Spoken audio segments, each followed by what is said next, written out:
We continue with our coverage on the much-debated life and time of the last apartheid president, FW De Klerk.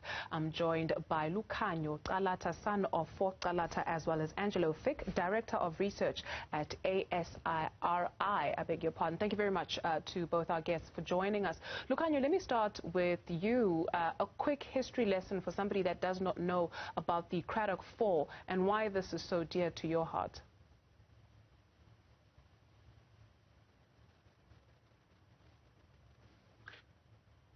Well, it's dear to my heart because we as a family believe that the death of De Klerk means that yet another apartheid criminal has died without ever being held accountable for the murders that he helped commit against our humanity.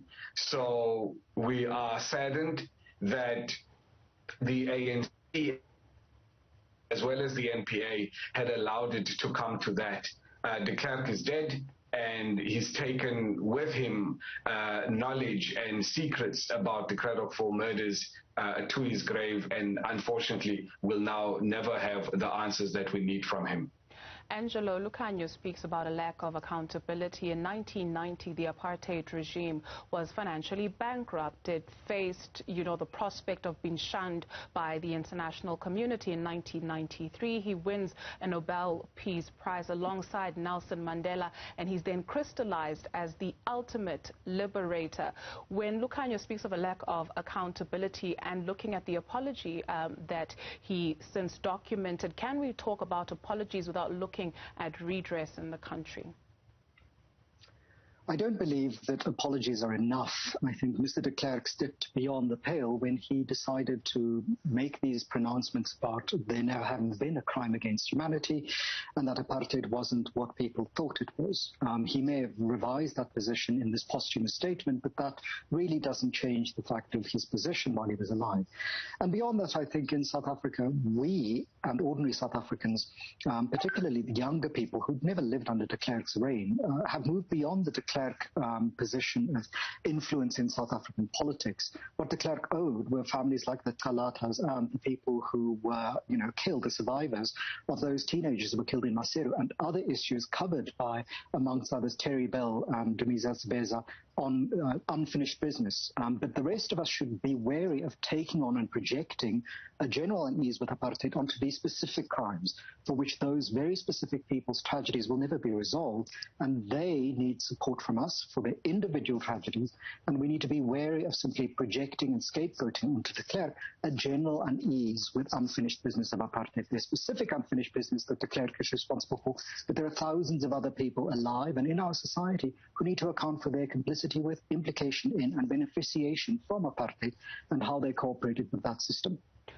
Lukhanyo, as Angelo rightfully points out, I think perhaps you are one of the most privileged, whereas you can enjoy such platforms where you can come on and talk about what has happened to your family. Plenty of other families in South Africa going through what you're going through, wanting that closure, wanting that truth. What can you tell us about the processes of the National Prosecuting Authority in terms of, the TRC process and the unfinished business that Angelo alludes to?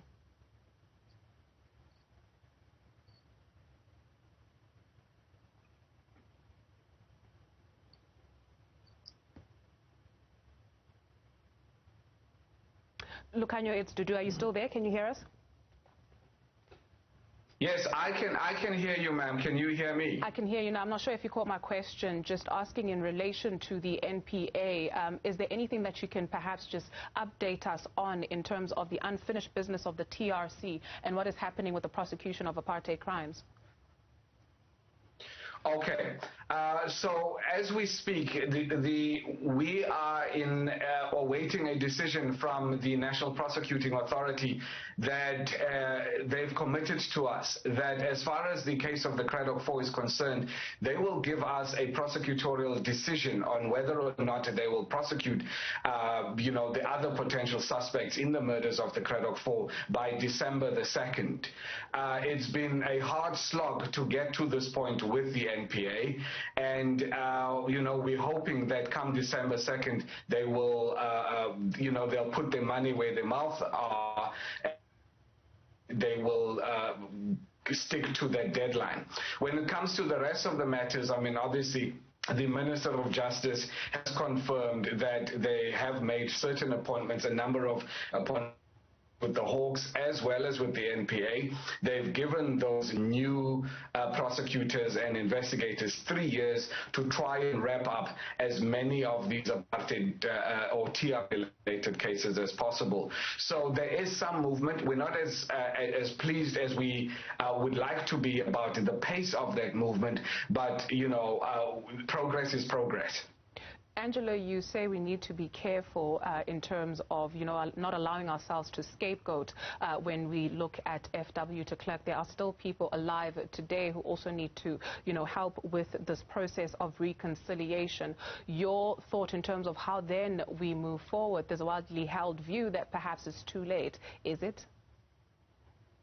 I think for many people it is too late, because some of those women who ask questions about the remains of their children, their husbands, their daughters, their sisters, their fathers, their mothers, who came to the TRC will never have answers because they've died.